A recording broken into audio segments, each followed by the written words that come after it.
Hello and welcome to another Daily Muppet. In today's video, we're going to talk about the nothing news that has occurred over the last 4 or 5 days since I've been away and since the last video.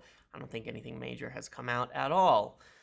So let's get right into it. So first and foremost, Reuters and the Reuters and the Times. I want to talk about the whole news process that happened over the last week with the takeover starting on that Thursday. So a few things occurred on that Thursday. Number one is that Rio Ferdinand put out a somewhat cryptic video about, that Qatar, from his sources or what he believes, it was hard to tell whether it was sources or based on information, would be the one that would be accepted, perhaps in the next few hours. Obviously, nothing's really come of that concretely as of this moment in time.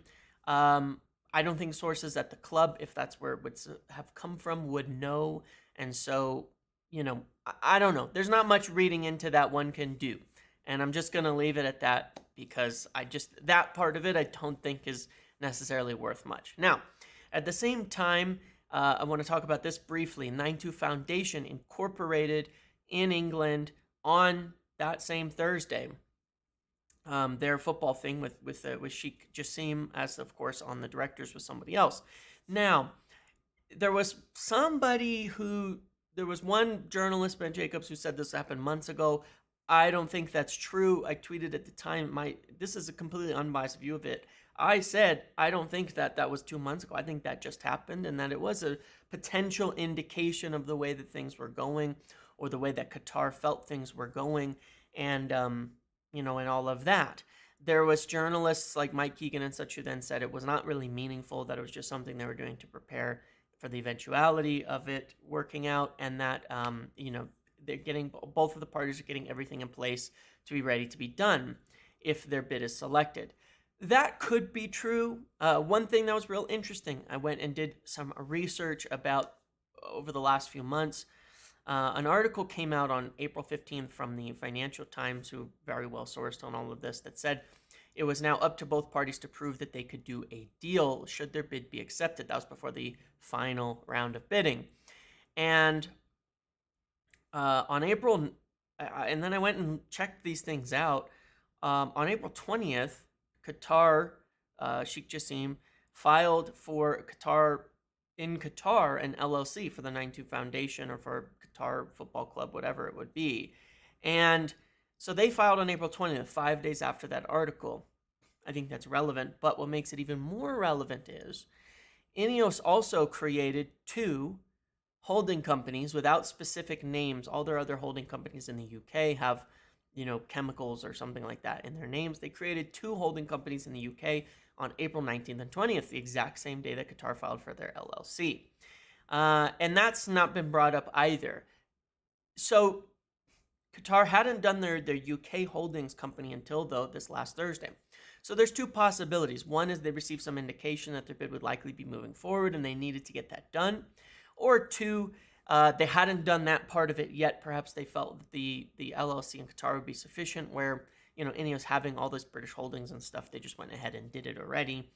And that in terms of, as it was reported, both parties were finalizing their bids to get the legal details up to date and finished and all of that, that was a necessary step. Rain might have said, look, you need to have an actual holding company in the UK in order for this bid to be valid, because we need to know who's the actual name on it in terms of who would be taking over and owning the club. It could be one way or the other. I thought it was an indication potentially of Qatar's confidence, personally. But it could mean something. It could not. It is hard to say. But it was interesting, just the timing of back in April of both companies doing that. I thought that was interesting. And then, of course, the big thing that happened was Reuters came out with an exclusive. And I'm gonna go through this because I'm very strongly not trying to discredit Reuters. I think that would be a silly thing to do in this instance, given the quality of their information and sources and all of that. Okay, their article came out and said that it was negotiating exclusivity with Qatar, or to give exclusivity to Qatar, negotiating to give exclusivity. It was a little confusing, I'll be frank, about the wording of that. And but it also did say that the Glazers at the moment prefer the Qatari bid to Sir Jim Ratcliffe's. That's the information that was in the article. I'm not the only one who was confused about the part of negotiating exclusivity. There was comments from a lot of journalists and such that didn't really make sense. And then, very interestingly, there were outright denials from many people. The denials of being exclusivity were not contrary to it because it didn't claim that exclusivity had been granted. However, there were straight dismissals and denials of the report itself about, about negotiating exclusivity, that the report itself was dismissed, and about the preference for Qatar. From specifically, Telegraph dismissed the report, Keegan dismissed the report, and then you had the Times dismissing the report and saying that Ineos were still the favorites at this point in time. Now, what do you do with something like this? Because Reuters are a very good source of information, and there's no argument to be made that they're crap or bad or they lying or anything like that, okay? There's no argument to be made on that. It would be wrong at the same time to write off, I don't care if you write off a lot of football journalists and things like that. It'd be wrong at the same time to write off the Times, who are a very, very well-respected agency, and I think would be the number one reporting agency when it comes to higher grade football matters. They report on a whole lot of stuff when it comes to UEFA and finances, ownership. They broke the conclusion of the Leeds 49ers takeover just recently. It's not like they're outside the realm of these high-level football finance matters. However, going directly against Reuters, not what I expected. During the Chelsea takeover, sometimes Times were first on a few things, like Bowley being on the short list. Reuters had broken some other things on it. They never disagreed. They were always on the same page. If one came out, the other one was confirming later, and that's usually how it goes. I completely did not expect them to come back. I didn't even tweet the Times article, but I didn't even expect them to come back in disagreement with the Reuters piece. It was very unexpected to me. When the Reuters piece came out, I was like, okay, that's it. That's the reality of the current situation. Obviously, it left the door open if Jim Ratcliffe makes another bid, etc. But I figured that's the state of play. I'm not going to tell you to write off Reuters in the slightest at all. My perspective on it is when you have a source that good who says that, and you have something from the Times, who are a very good source, who also said that they're the first ones who broke that Jim Ratcliffe's bid was better than Qatar's, and he was actually leading and getting into advanced discussions and all of that. They obviously have decent sources. It's not like their sources turned to crap overnight simply because, Reuters came out with this report. So the question is, what do you do when you have someone who's incredibly accurate and somebody who's very, very accurate, and they just go right against each other? I don't know. You wait. You believe what you want on this, and you're not going to be wrong. You're not wrong if you say Reuters is the de facto best source in this play. You're not wrong in the slightest. And you're not wrong if you say, hey, Times is saying this. That's interesting. Maybe I'm leaning towards them because they've been more involved in this process. I don't know. From my perspective, I'm stuck right in the middle where I'm waiting for, again, another source to come out and sway things one way or another.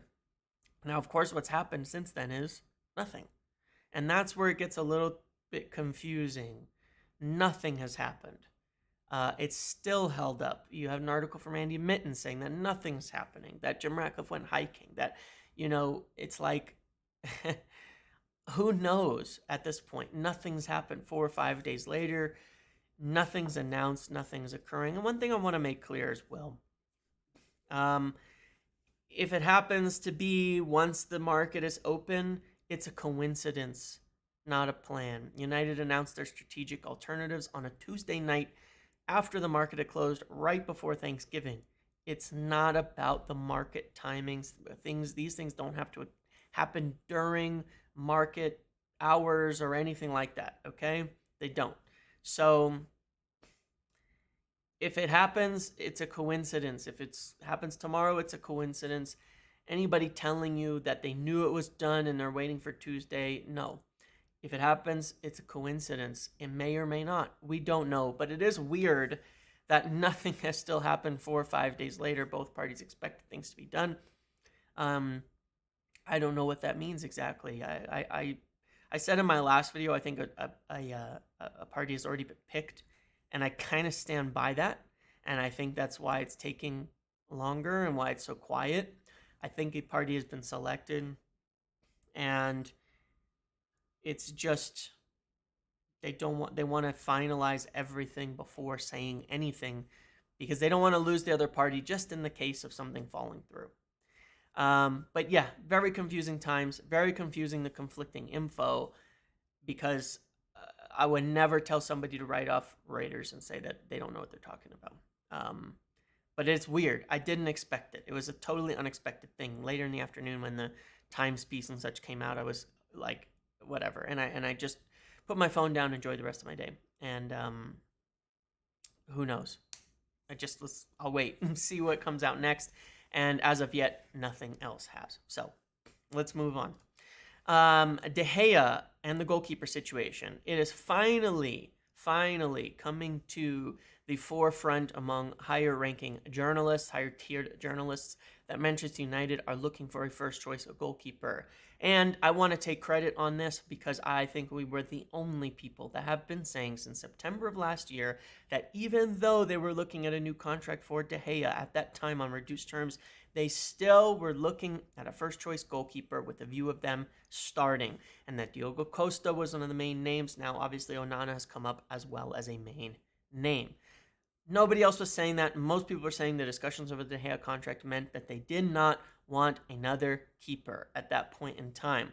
And so, in my opinion, this has been a long time coming, but the original plan was that David De Gea would accept a reduced term contract and there'd be money to get another decent keeper as well. And I think what's happened here is that with the takeover holding things up and it extending months and months beyond, the money's not there. I got a specific message about all of this on, let me find this. I got some specific info that was very, very reliable on this. I think this was on Friday. Yes, this was on Friday. And with regards to the whole keeper situation again. So I'm going to read this out. United have had second thoughts about De Gea. They've told them they cannot be paying $175,000 to $200,000 to a keeper who is not going to be the number one. And they at the very least need competition. And he is not confirmed as the number one. So they're not comfortable giving him like bona fide first choice wages if he is not the bona fide first choice keeper. And so he would need to accept from the club's perspective an even further significant wage cut that would allow United to spend good money on a keeper to stay at this stage. They're trying to balance a limited budget, and FFP, and with the takeover dragging on months beyond the expected resolution, combined with his performances, which have changed the situation and given United and Ten Hag second thoughts about it. So essentially they're saying, we actually need to reduce the wage that we negotiated further because we want a first choice keeper. And they're looking at a more significant spend there, especially with not being able to spend so much at striker. So what's the situation then? They're looking at a first choice keeper. They've talked to Mendes about Diogo Costa. They're hoping to get that fee down to around 50 million rather than paying the release clause, which they can't and won't do. They're also talking to representatives around Onana to see out the viability of that deal. And they want a first choice, and it looks like it's very likely to be one of those two. If there are other names, I don't know, because David Raya looks like he's going off to Tottenham. So that's the situation with the goalkeeper. It's been a long time coming, but this has been kind of always the plan. The difference is now they can't even really afford to pay De Gea the wages they negotiated and get a keeper like they wanted. So they're looking more in the direction of compromising on De Gea rather than compromising on the keeper, which is a good thing and is desperately needed. Now, moving on to the midfield, another update that I was given in the last few days was that the second bid for Mason Mount would be going in. There's been reports on that as well, that United expect they think that they can get this accepted. That would be closer to a 55 million overall fee. What I was told was the initial bid was not 40 million pounds, but was higher, the 40 million pounds being the guaranteed fee. And so the next one will be about a total of around 55 million or so, with a more than 40 million guaranteed. And they think that Chelsea will accept this, that Chelsea aren't going to hold on to players who want to go. Mason Mount himself is relaxed about the situation and not worried. In terms of other midfield targets, it's obviously gone very, very quiet. A lot of the targets are kind of off the table, going elsewhere, not viable, and United don't have the money to spend big else on additional midfield targets with the other targets that they're looking at. So, Mason Mount, it looks like it is close. It looks like this will happen soon. United are feeling more confident about it, and I believe it is progressing ahead really well with this new bid. It may even have been placed and not immediately rejected, which is why you're not seeing the reports right away. But we will find out, I think, on that in the next couple of days. I think we'll see some significant news, or at least an update there. In terms of other midfield targets, obviously Adrien Rabiot is still on a free, and that might be one that they could look at. The other name I've been told to keep an eye on still is Vermaelen, the Belgian young midfielder who could be a defensive midfielder who would not be expensive, would be on low wages. That would be one to look at if Scott McTominay can be sold to replace him and potentially back up Casemiro. Moving on to the striker situation, there's reports kind of going against the crazy report that came out that Højlund would be 100 million euros, and that's what Atalanta would be looking at. It's still looking like it's going to be more in the range of 60 to 70. I still think that's a bit high. I think United are looking at a structured deal in the form of 50 million euros or so to get him in. And I still think he's the most likely striker signing by far. They have and are looking at alternates. Osimhen viewed as too much. Obviously, we know the Kane situation. They made checks on Gonzalo Ramos, who will cost 80 million euros, but has other clubs very much interested in him as well. And the other name that I've heard is Jonathan David. Ten Hag likes him. He liked him at Ajax, tried to sign him there. There were some links to him last year. Still likes him. I'm not a big fan of that signing. I think he's right in the middle of not a good enough now and not high potential enough for his age for what we need at United. So I don't think that one will happen. I think Højlund will still end up being the one. So that gives you a picture. Højlund, Mount, goalkeeper. Is it solve everything? No. But then if you sell Maguire, sell McTominay, you can replace with more young, good players in those positions. The other thing I'll mention is, as I've said many times, center back. They're not moving on buying a center back. Kim and Jay is going to Bayern. They are not pressing ahead. I've always maintained this, that the news about the center back stuff is overblown. It's not that they're not looking and interested. They have names, but they're not pressing ahead on it in terms of priority until everything else gets done, and they would need a sale. Okay? So just putting that out there again. The other thing is then the budget, and I want to clarify a few things on the budget. There was also news today that Marcus Rashford was on the verge of signing a new contract, which is very interesting. I'm waiting for more on that. I can't say that I knew about that at all. The last thing that I had heard was that he'd wanted to get some assurances on certain things and see how things were going through the summer. So I'm intrigued. Maybe there's, if his big contract's been approved and if he's moving forward with it now, I'm curious to see what that means, that maybe there are some things that have shifted behind the scenes. But I will wait for more on that. I can only speculate. In terms of budget, one of the things I definitely do want to clear up, because people get the wrong impression. When I talk about spending and the new owners and all that, United have a budget if the Glazers stay. I've maintained that for months and months. Would it be better if new owners come in? Yes and no. It doesn't change FFP. It never has. What it changes for the most part is the approvals and how things are done, with the Glazers not interfering in everything so much, with everything not having to run through Joel Glazer. And so that's the biggest area that will improve, and it may improve in the area of how cash can be spent on these things. Like, take an example of Gonzalo Ramos. One of the things about that 80 million euros that they're going to ask for him is they're not going to want that over 5 years. They're going to want more of it up front. Well, if United have a bit more cash from the takeover and things like that, or a new owner, they're more likely to be able to have that not matter. It changes nothing on FFP, but it would be better, as the books will be healthier under a new owner, to be able to spend more cash on the deal rather than over an extended period of time in installments, and that can make the difference on deals now and then. So that's one of those deals that may get a better chance if new owners make it into the club. But as of now, obviously we're still waiting on any sort of significant or final news on the takeover. Mount very close. Goalkeeper situation, they're looking for a number one confirmed. And Rasmus Højlund, still the most likely striker signing as of now. Center back and another midfielder on the radar later on after these things are dealt with. Okay? Thank you for watching this video. Make sure to like, comment, subscribe, turn notifications on. See you in the next one.